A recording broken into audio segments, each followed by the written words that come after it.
The air conditioning in the Boston steakhouse was cranked up high. Several bottles of expensive bourbon sat in the middle of the round table. This was my promotion celebration.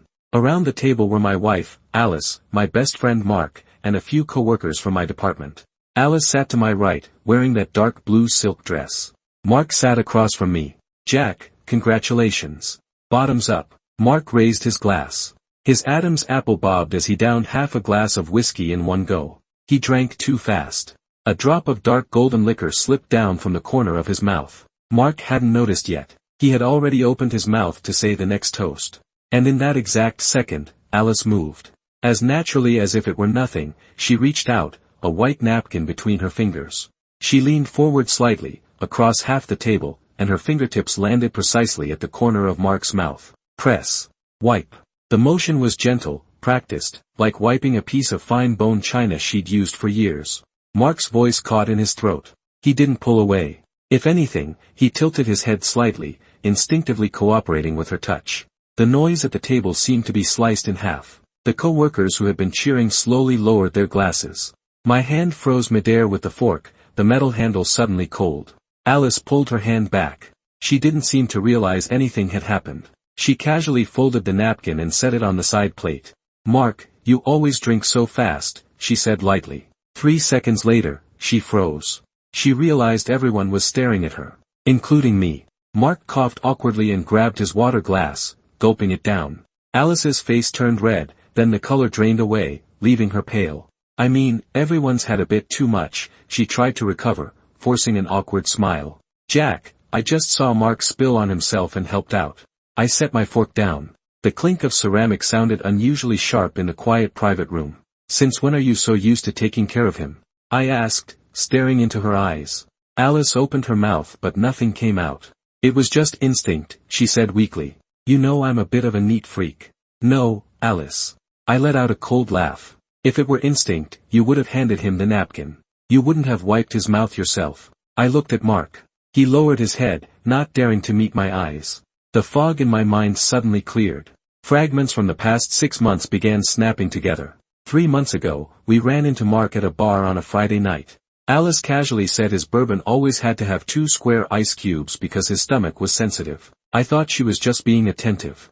At a family barbecue last month, before Mark even spoke, Alice handed him a salad with no onions. She said she remembered he was allergic. 2 weeks ago, Mark's car was in the shop. Alice said she happened to be passing by his apartment that morning and gave him a ride to work. I stood up. "Jack, calm down." Mark stood too, bracing himself on the table. "This is really a misunderstanding." "Shut up." I picked up the glass in front of Mark and smelled it. His favorite brand. The same one Alice had been suggesting I buy lately. Habits are a scary thing. I walked around the table and stopped behind Alice, resting my hands on her shoulders.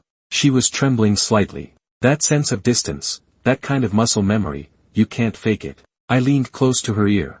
"The way you wiped his mouth is exactly the same pressure you use when you fix my tie before I leave for work." Tears fell from Alice's eyes. I didn't mean to." "You did mean to. You just forgot you were in public." I let go of her shoulders and glanced at Mark. "And you, my good friend."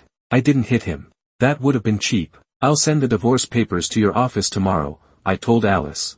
"Jack," she screamed, jumping up and grabbing my sleeve. I shook her off. My co-workers all wore different expressions. By tomorrow morning, this mess would be all over the company. I walked out of the restaurant. The night air outside was cold. A week later, I received the private investigator's report. Alice and Mark had rented an apartment in the suburbs. During the 3 hours every evening when I was working late, they were there, playing house. Even the pattern of the bedsheets inside matched the ones in our home. Alice called me many times. She begged for forgiveness, said it was just a moment of weakness, said she still loved me. But the image that wouldn't leave my mind was that single gesture, wiping the corner of his mouth. That wasn't proof of an affair. It was instinct carved into the bones after a long time together. A month later, Mark was pushed out of the company. His reputation in the industry was ruined. No headhunter wanted anything to do with him. Alice moved back to her parents' home in Ohio. Later she sent me a long message. She said that under the public pressure Mark's personality had changed. All they did was blame each other and argue. Eventually Mark even hit her, and they broke things off completely. She asked me, "How could you tell in a single glance back then?" I never replied. Because some kinds of intimacy can't be hidden. The moment you reached across that table, you had already buried our marriage. You thought it was tenderness. In truth, it was murder. I'll help you find the best divorce lawyer. That will be the last time I'd lend you a hand.